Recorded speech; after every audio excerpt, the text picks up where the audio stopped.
please introduce yourself? How long have you been a member of OMEP and how did you get involved? My name is Ingrid Pramling Samuelsson from Sweden, and I work at Gothenburg University. I have been involved since 1983. When I was working with my doctoral thesis, a colleague from Denmark told me that there was a conference going on in Switzerland about young children, and she thought that that was a good place for me to go and present my results from my study. So I went to that conference and the World Assembly, and I met all the Swedish committee of OMEP. I learned to know them, and since that I have been involved. It means 40 years, both nationally and globally. When were you president?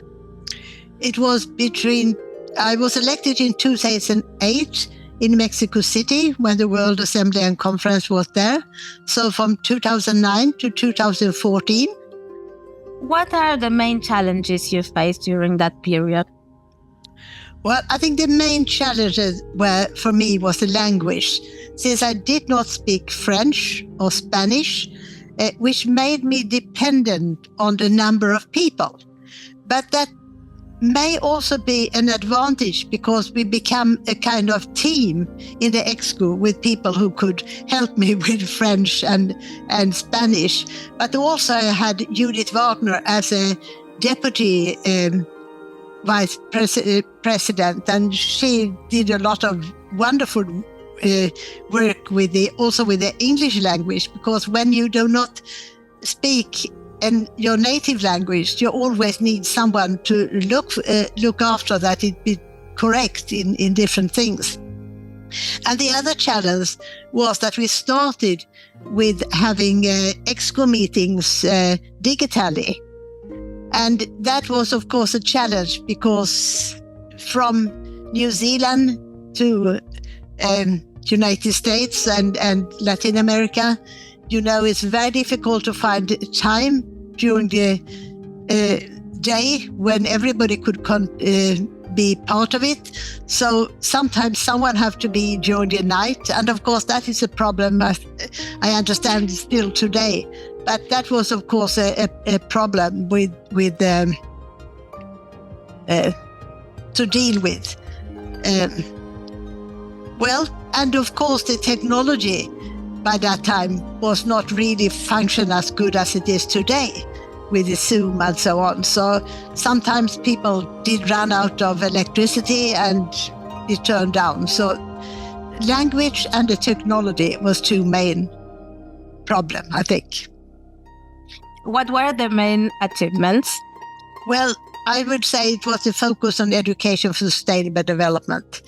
I put on my agenda already when I was elected that sustainability question should be focused, since I thought that sustainability, it has been about peace education, and I thought that peace education is part of sustainability question. So we try to turn it into sustainability questions. And I also, at the same time, got an UNESCO chair in early childhood education and sustainable development. And of course, these two aspects came very much together. And since I become very involved in UNESCO, it became very much of a relationship between OMEP and UNESCO, and we became UNESCO the main organization working with early childhood education and sustainability. And there was actually no other. Some people said, well, we also count early childhood when we talk about school, but there were really no other organization focused on sustainability for the youngest children. And I still have my UNESCO chair until 2025. And I think it was a success factor for OMEP and I hope that we will not lose, because I think we still are the main organization focusing on sustainability question for the youngest group. What does OMEP mean to you?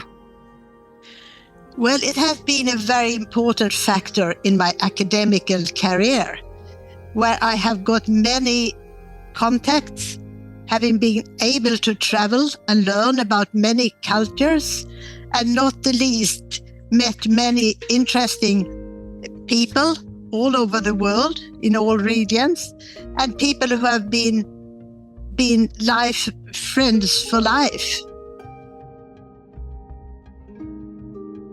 Well, yes, I got to say that what I think is so important with OMEP is that once at a time I went to the ESERA conference, and my husband accompanied me, and I was invited to speak there. And then he asked me, why do you spend your time with OMEP and not with ESERA? Because ESERA is a strong organization for early childhood education. But it was quite easy for me to answer, because ESERA is just about search about children, but OMEP is also about policy and about meeting people who are not only academic. It's a lot to meet people in policy and administration and preschool teacher and so on. So it's a much wider organization, and I like that more.